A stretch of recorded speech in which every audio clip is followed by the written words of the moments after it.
Hello, everyone. Welcome to the All Day Football Show. I'm your host, Jackson Kellogg, and today we're getting into NFL Power Rankings, week number 8, almost halfway through the season. To kick this off, the team who's been here all year, the New York Jets. Well, they weren't there at the start of the year, but the Jets have been here for most of the year. I was watching. I forget who was on at 1 o'clock on CBS. But I was watching the bottom bar, and the Jets were winning like 12-3, and I was like, uh-oh, are the Bills going to lose to the team that's tanking for Trevor? Fun little tidbit, if you search tankfortrevor.com, like as a input on Google, and just hit, like, wait for the blue link, and hit enter, it's a direct link to the Jets website. It's really funny. But anyways, the Jets blew a lead to the Bills. The Bills there are 32 teams in the league. The Bills would have lost to 30 of them with how they played against the Jets, but we'll get more into that when I get to the Bills. The Jets blew another lead. They're talking about trading away guys like Quinnen Williams, I think is their top name brought up in trades right now. And there's even been ideas that if they're going to trade Quinnen Williams, might as well trade Darnold as well. So we'll see what happens in the next week. But most certainly the Jets are not going to win any football games this year. 31, I have the Jags. Jags just look horrendous. Can't get anything going. Their offense started to look a little bit better against the Chargers, but their defense looked horrible against Justin Herbert, who just threw all over them. Poor play by the Jaguars. Definitely not all the hype around them as I put on them after their Week 1 win against the Colts. They've just gone downhill from there. Minshew most likely is not going to be the quarterback of the future. What's going to get really interesting, I should have even brought it up with the Jets, is that Trevor Lawrence in an interview talked about possibly staying at Clemson for his senior year. That would be really interesting because so if Trevor Lawrence were to stay at Clemson for another year, that almost certainly means that if the Jets get the number 1 pick and Trevor Lawrence stays at Clemson, Jets are trading out of that position, guaranteed. You heard it here first, because outside of Trevor Lawrence, there is no clear-cut number 1 pick. You've got Jamar Chase is definitely the number 1 receiver in the draft. There's no top running back. Penei Sewell out of Oregon is definitely the best offensive lineman. Penny just fell if you heard that. And then on the defensive side, you've got Patrick Surtain at defensive back. There's no clear-cut defensive lineman. And then Micah Parsons at linebacker. So if Trevor Lawrence were to opt out, that immediately pushes Justin Fields to the number 1 quarterback, which there's no way the Jets take Justin Fields. Possibly the Jaguars, but definitely not the Jets. I think in that scenario they'd stick with Sam Darnold. But it's going to get real interesting to see what happens at the end of the college season, what Trevor Lawrence decides to do. At 30, at the Cincinnati Bengals, their issues continue to grow. Offensive line still looks horrendous. The defense started out looking good. In the first quarter, the Browns, well, not the Browns, but Baker Mayfield was 0 for 5 with an interception to the whole first quarter.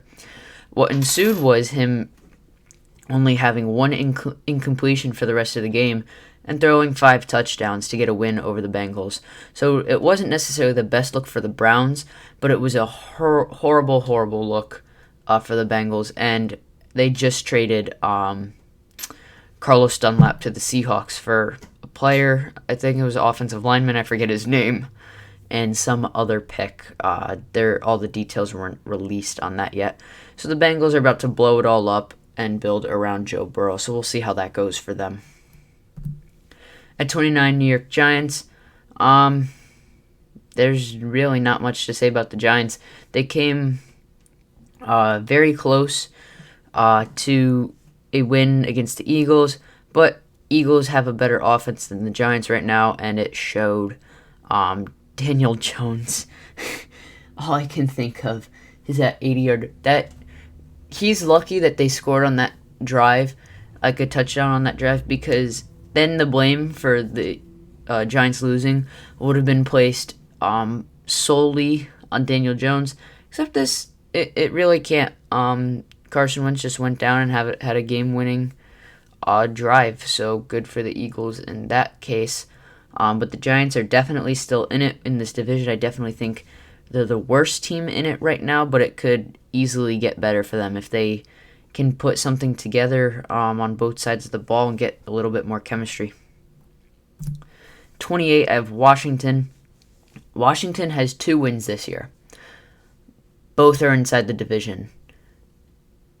They also lost one inside the division, and that's to the team with the lowest record in the division right now.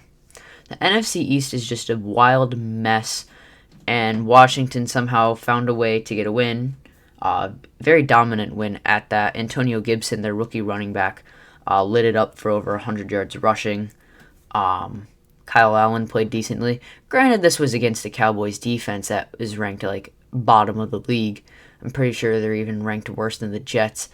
And John Bostic threw a dirty hit on Andy Dalton, which led to him getting a Andy Dalton getting a concussion, and them having to put Ben DiNucci in, their third-string rookie quarterback, who played like straight garbage. So not a good look for the Cowboys, but we'll get more on that in a second. Washington, though, needs to build off of this win. Right now, they're like half a game behind the Eagles in the lead for the division. Whoever comes out of this division is really the loser, because all these teams are going to be top 10 in draft picks for the draft, and the loser of this is going to go like 6-10 and get knocked out first round of the playoffs and have such a low first round pick. So that's going to suck for whoever that is. I'm honestly thinking it's most likely going to be Washington or Dallas. I don't think the Eagles make it that far, but that's just my opinion on that right now. At 27, I have the Vikings. The Vikings should just blow it all up. They traded Yannick Ngakoue, so they traded for him for a second-round pick and traded him away for a third. For 6 games, that included 5 sacks. Not the best business decision by Minnesota. I don't understand why they traded him. I think they're just trying to get draft picks, which they should have just kept their second in the first place. Kirk Cousins isn't playing like the Kirk Cousins that Minnesota bought into a few years ago. I honestly wouldn't be surprised if they released him this offseason and moved on to like a younger quarterback and trading for, say, a Dwayne Haskins or a Sam Darnold, because Kirk Cousins isn't doing it right now, and the Vikings are clearly getting frustrated with him, and the defense isn't helping at all. At 26, Denver Broncos, after a very large upset win against the Patriots, they went in, got absolutely obliterated by the Kansas City Chiefs. The Chiefs became the first team this year to score both offensively, defensively, and on special teams. So that was a neat little tidbit for the Chiefs to prove that they still are the best team in the AFC and possibly the league, which you'll see at the end of this video. Broncos did not look good defensively at all. Couldn't build off of their last couple dominant defensive performances, and then the offense just stalled against a clearly better team in the Chiefs. 25, I have Dallas. Yes, I finally have Dallas in the bottom quadrant of this power rankings. Can officially say they're just that bad. The defense, absolutely horrible. They let Dontari Poe and Daryl Worley, I think that's his last name, Daryl Morley, something like that. He's a defensive back. Let them both know that if they were not traded by the end of today, that they would be released. I have not seen that they have been traded, so most likely they will both be released. Change of look for the Cowboys defensively, where their defense just is definitely bottom worst of the league. And now they're going to be putting a third-string quarterback in, so definitely very bad situation for Dallas. And it just makes them have to pay Dak even more. So that end of the year contract discussions are going to be even better of a drama than they were last year. At 24, rounding out the NFC East, I get the Philadelphia Eagles. The best memes right now are the ones where it's like, it shows the 8 division leaders right now, and it's like find the imposter, and the Eagles are the one team that's like 2-4-1, as the rest are like 6-0, 5-1, 4-2, and then there's the Eagles at 2-4-1. So Eagles, even if they were to come out winning the division, it wouldn't be a win for them because that would immediately put them in a top 20, or in a bottom, not top 20, but like their pick is going to be at least in the 20th spot. So that's not a good look for the Eagles, who are going to have to need some elite players to build probably a rebuilding team around, as they have negative $60 million in cap space, I think is the number. It's definitely, and that's the minimum I think it is. It's because it's definitely more than 50. So at least negative $60 million in cap next year, meaning lots of turnover. They're going to have no talent on this team at all because they pay all their talent, and their GM is just terrible at his job and didn't know how to build depth. Right now, if I could pick one GM to be the best GM in the league right now, basing their moves in free agency, the draft, how they build a team, I'm a Patriots fan, and I don't even have Bill Belichick at number 1 right now. I would make it John Lynch of the 49ers, because that team has dealt with just as many injuries as the Eagles have, just as much turnover, or they haven't dealt with as much turnover as the Patriots, but they've been better at drafting. Just all around well done by John Lynch to build that team, because when those injuries started happening, everyone was like, oh no, the 49ers are screwed. No, they're not. They're over beating the Patriots 30-6 or 3, whatever it was. I don't even care at this point because the Patriots season is done in my opinion, but I'd get trashed for that opinion right now. But Eagles definitely, even if they win the division, not good or ideal for them. At 23, have the Falcons. Who knew you could lose by scoring a touchdown? Now, did the Falcons lose because of Gurley? No. But they definitely, it's a failure more on the defensive side of the ball. So yes, you could say, oh, if Gurley didn't go into the end zone, then they could have ran out the clock and kicked a field goal. Yeah, they could have. But the Falcons had a minute left on the clock, and the Lions had no timeouts, and they let Stafford go down and score a touchdown. That is a failure on the defensive side of the ball for the Falcons. They're in one of the worst defenses in the league, and that's putting them next to Dallas, Seattle, and the Jets right now. And even the Giants. I'd say those are the 5 worst defenses right now. And the Falcons just can't hold a lead. They keep giving comeback victories to these teams. Very poor look for the Falcons, as just similar to the Eagles, they're going to be blowing it all up after the end of the season.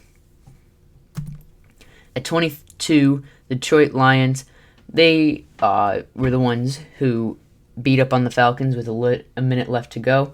Great job by Matthew Stafford bringing them to a comeback victory. The Lions are on a 2-game winning streak. Very surprising for them. They're at 500 right now. The Lions have a better record than the Patriots right now. The world we live in. Hopefully the Lions can build off of this. They did just trade for... I just saw it. They traded for Everson Griffin. So now they've got Everson Griffin and Trey Flowers on the defensive line. They're trying to get better on that pass rush side of the ball. We'll see how Everson Griffin does with Detroit, if it's any better. We'll see how that goes. But definitely a bit more of a positive look than the Lions had not too long ago. 21, the Houston Texans. The Texans, there's not a ton to say about them. Bill O'Brien just dug this team into the ground. They don't have a first-round pick. They don't have a second-round pick, I'm pretty sure. And they have no cap space. meaning this team is going to suck for a couple years at least, probably, which is a shame because that's wasting Deshaun Watson's prime. Just terrible management by Bill O'Brien while he was there, and this team is going to have to suffer the consequences. I mean, overpaid for Laramie Tunsil, and even in that trade they got Kenny Stills. Kenny Stills is the fourth wide receiver on the roster. And then you trade away DeAndre Hopkins, and now he's killing it in Arizona, and you're stuck with David Johnson, who's probably not going to be on this roster next year or the year after. So you feel bad for Texans fans. At 20, I have the Dolphins. They didn't play this weekend, but they moved up due to drops by other teams. Dolphins right now, second in the AFC East, because Jets and Patriots. Tua is going to be the starter from here on out. It's sad to see from Ryan Fitzpatrick as he finally had a team where he was winning in his second season with said team, and they just decided to make the change. Aside from the Patriots win at the start of the season, Ryan Fitzpatrick looked pretty good this year. So they definitely must think it's time for Tua to start playing. But we'll look to see how this team goes.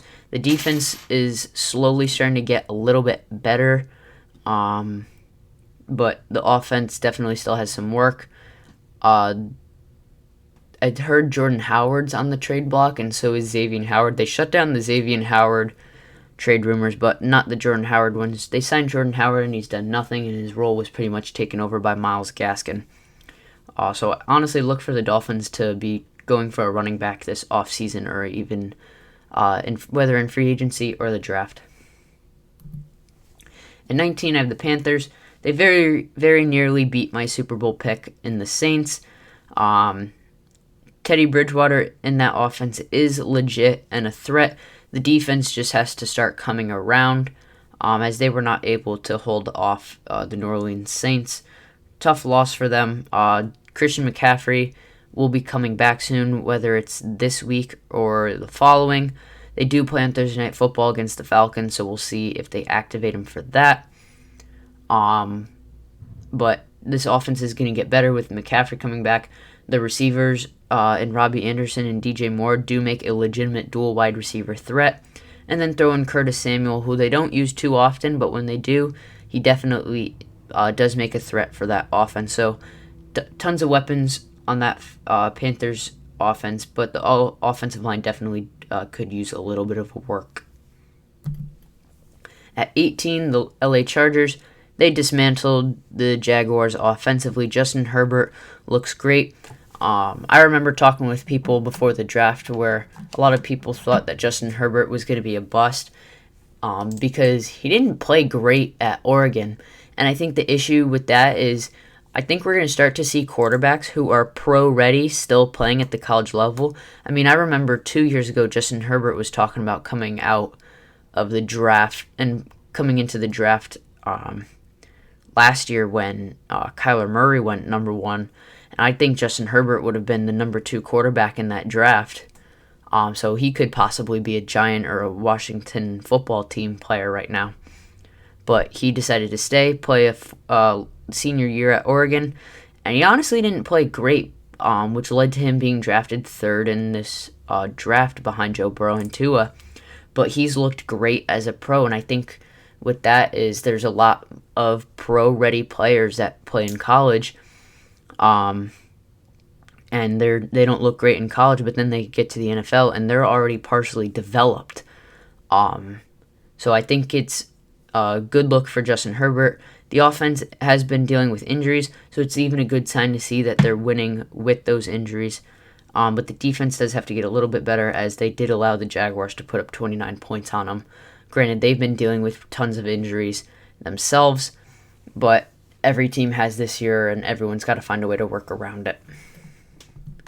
At 17, I have Chicago, and this is why I haven't had Chicago that high up in my rankings, and that's because Chicago is an overrated team. Their record does not state the or does not show the state of this franchise.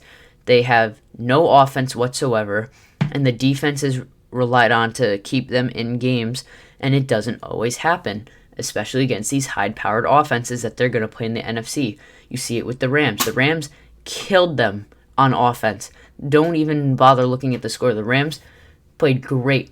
The Bears had no answer on any side of the ball, and it's a very tough look. You can say defense wins championships, but you still need a competent offense to get them there.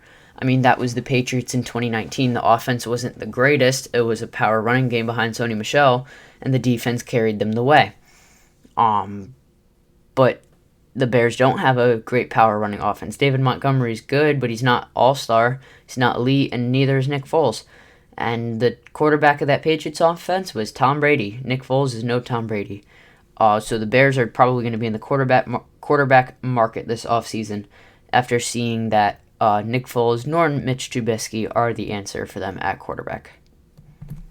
At 16, I have the Colts. The Colts are going to be like one of those middle-of-the-pack teams for the year, as they're not mediocre, but they're also not great. So they'll win games, but they're not going to be able to be competitive against the elite teams in the league. I feel like that's where the Patriots are going to end up this year, which we'll get into a second. I'm going to go on a humongous Patriots warning now. But Colts keeping steady.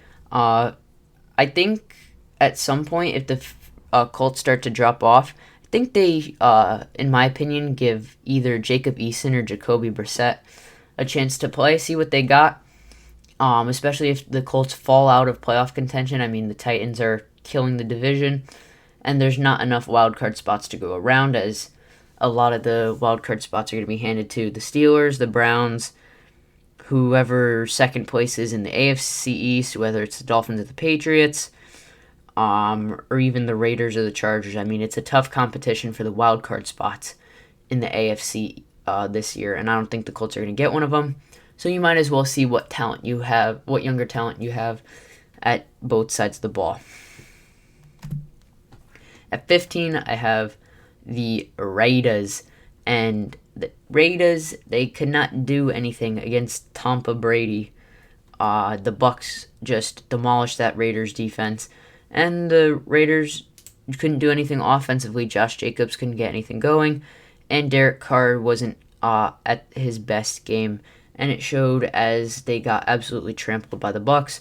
Raiders are going to be one of those teams that they're good, but they're not going to be able to compete against the elite teams. They have too many minor issues that occur with them, and that's generally what happens with a John Gruden-led team. They can be good, but they're not going to be great, and you can see it with this Raiders team. But don't put the blame on Derek Carr, because it is not Derek Carr's fault. The defense isn't the greatest. They definitely have some work to get to. But Raiders, they're looking good, but definitely have a lot of room to improve. Here we go, my New England Patriots. This rant isn't going to be as big as the one that's going to be on the next episode of Boston Tea Party Podcast. But wow, that was an embarrassment of a performance by the Patriots this past Sunday. They got absolutely obliterated by a practice squad fourth string running back, an offensive line that's good but not nearly as good as some of the top offensive lines in the league, including the Patriots, who have a top 3 offensive line when healthy.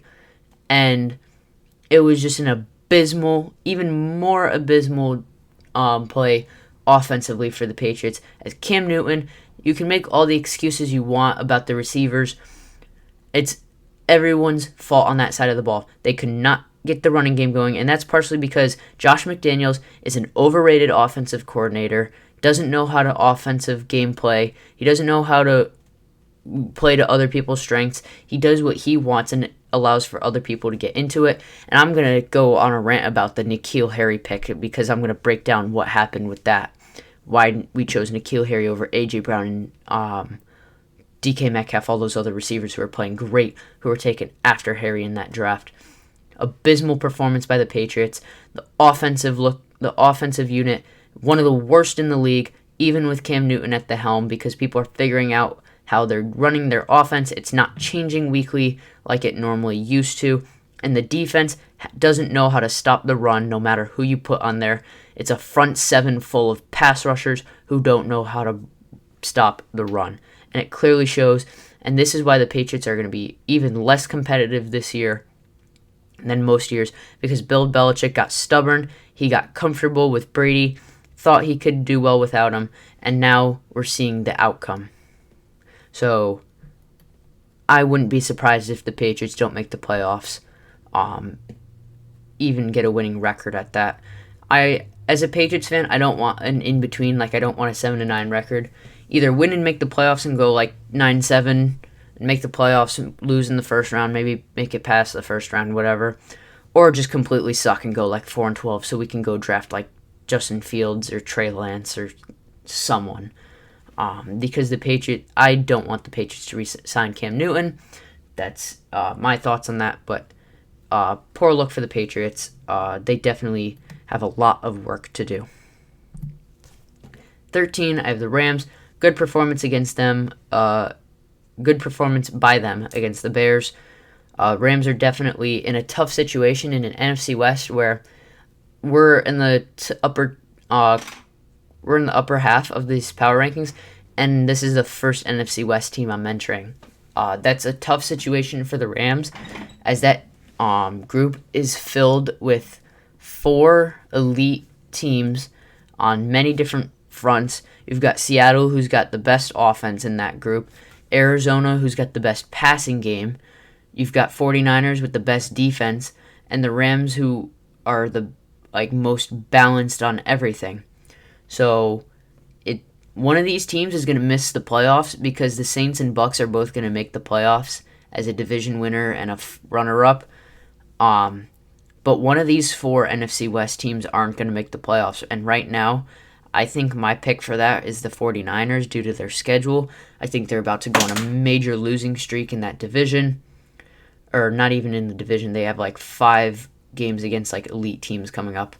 But the Rams definitely hope to give them for the rest of the season, as Jared Goff is playing pretty well this year, and that's helping the consistency stay going for the Rams. So they need to keep the wins coming if they want to stay competitive in the conference and even the division. At 12, I have Buffalo. You're looking at this and saying, if you just look on paper, just looking at the win, you say, the Bills beat the Jets. Well, why do you have them so low? Because they looked absolutely horrible. Josh Allen played atrociously. They had no offensive touchdowns. They couldn't get anything going. They won off of field goals against the worst team in the league, in the Jets, that would probably lose to Clemson right now, and maybe even Alabama and Georgia as college teams. Because if the Bills were to play any other team this week, they would have lost. They would have lost to the Giants. They would have lost to the other teams in the NFC East. They would have lost to the Patriots this week. Bad look for the Bills, who definitely need to get that consistency going if they want to become the new head of the AFC East and be elite, just like the Patriots were for the last 2 decades. At 11, I have the Niners.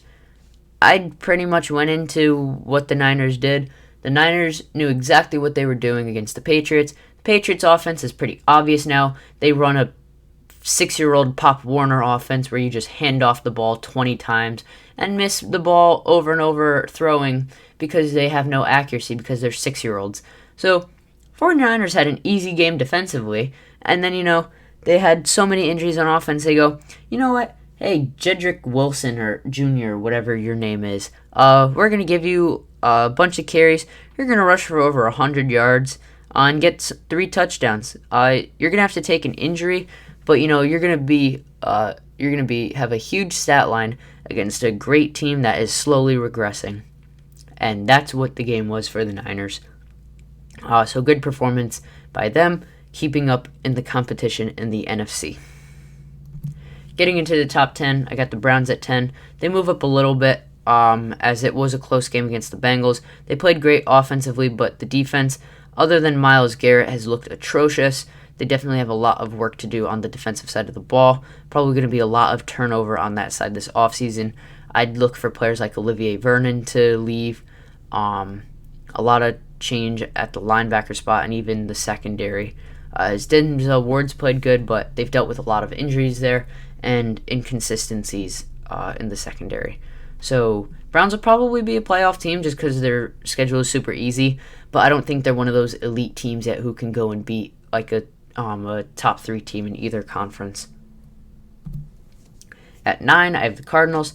Now, the Cardinals are similar to the Browns, whereas the Cardinals, though, can beat an elite team. The Cardinals are great offensively, but they have their defensive issues.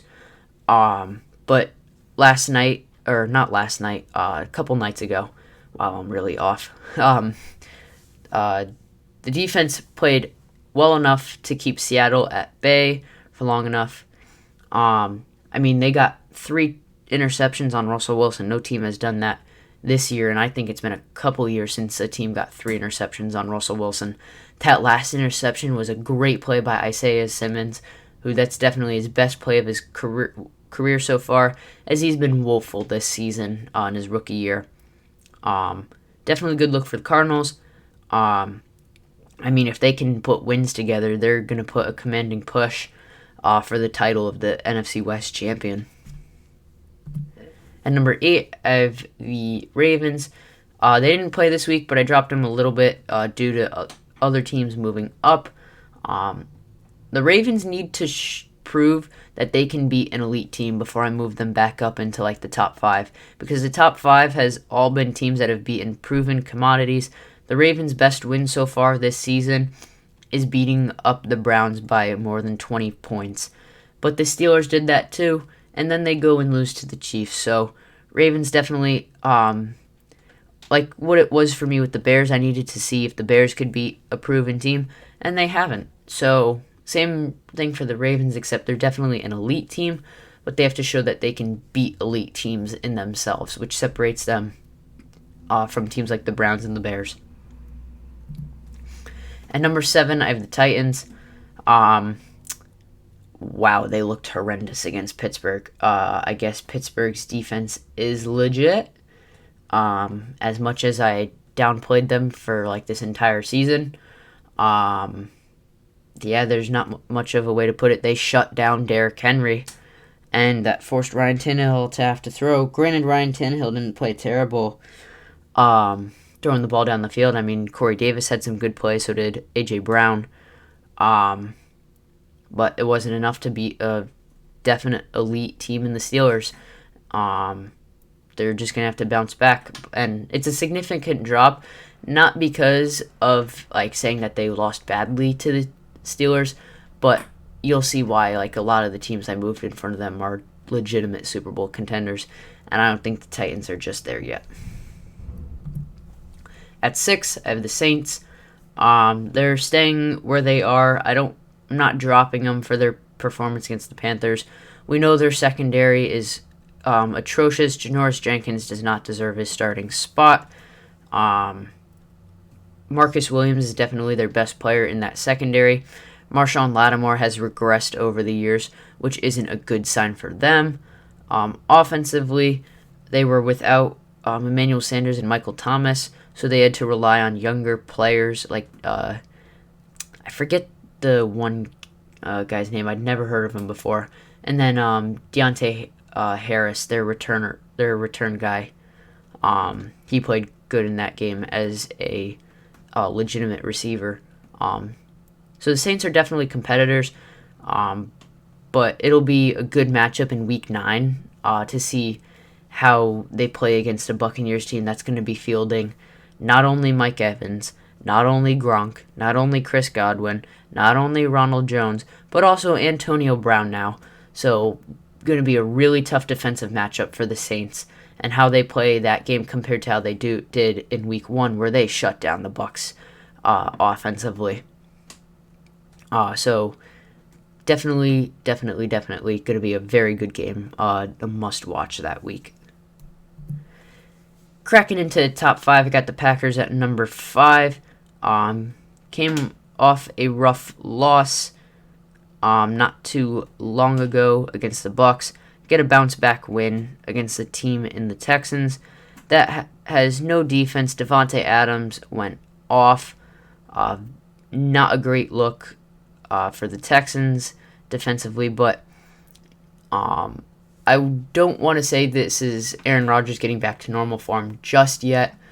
He kind of just used Madden cheat codes and threw to his best receiver all game against a defense that didn't know how to stop it. So I think for this Packers team to get back up to being one of the best teams in the league, they have to go out and beat a top team. And I'd say the Bucks, the Saints, the Seahawks.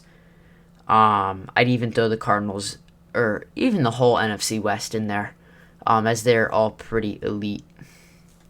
But yeah, definitely no NFC East team in there. But Aaron Rodgers definitely still an MVP candidate for this year. I think the front runner is still Russell Wilson, but definitely. I gotta stop saying definitely. Packers still a good team, but have a little bit of work to do. Number 4, I have Seattle. Oh, that was a tough loss for Seattle, that game. I stayed up watching that game and go to overtime. You know, they had a good push to tie the game up. Then they go to overtime, and they get shut down on their first drive. Cardinals go down kick a field goal, and they miss it, giving, I thought it was the perfect Russell Wilson comeback story. Then he goes and throws an interception to Isaiah Simmons. That was absolutely hilarious to me.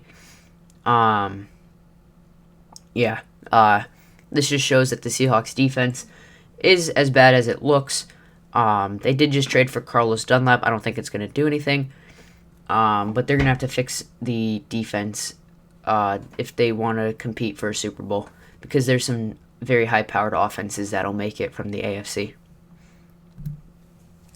At number 3, I finally moved the Steelers up to a legitimate spot because they went out and showed that they could beat an elite team, and they went out and beat the Titans pretty good.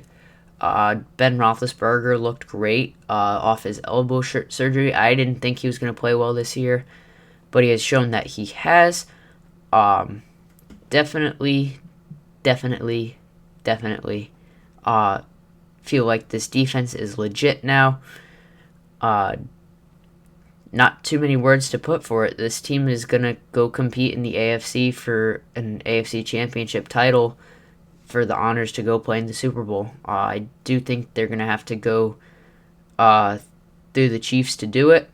The AFC champion is going to go through Kansas City, and I think right now the Steelers are the best team to try and do it. Number 2, I have the Tampa Bay Buccaneers. They look great as a whole. They're absolutely destroying teams, and now they just added Antonio Brown to make it even worse. So that's either going to be a really good look for them if he's not a locker room issue and he plays great, or he can tear the entire locker room apart, as Brady definitely advocated to get him in there. That was a good use of definitely that time. But the offense looks like one of the best offenses in the league. You could even probably throw Dwayne Haskins in there, and he'd play great because of all the weapons that are on that team. As long as there's no power struggle where receivers get mad at not getting targets and receptions, then this team's going to go compete for a Super Bowl. I think they could go and beat the Seahawks right now, and the Cardinals. I don't know how they would compete against the Saints. Good thing they play in Week 9 against each other in AB's first week of eligibility, and they clearly beat the Packers, so we'll see how that goes. I think that the NFC Championship is going to go through Tampa Bay, honestly.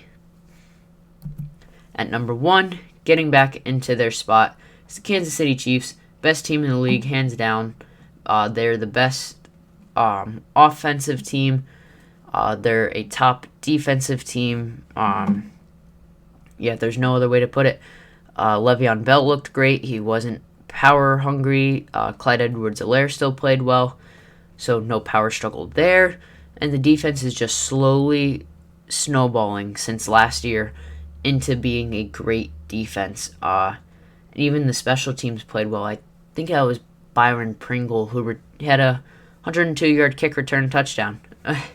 Like, anytime you think that the Chiefs can't do something new, they do it, which is why they're going to probably win the AFC again this year.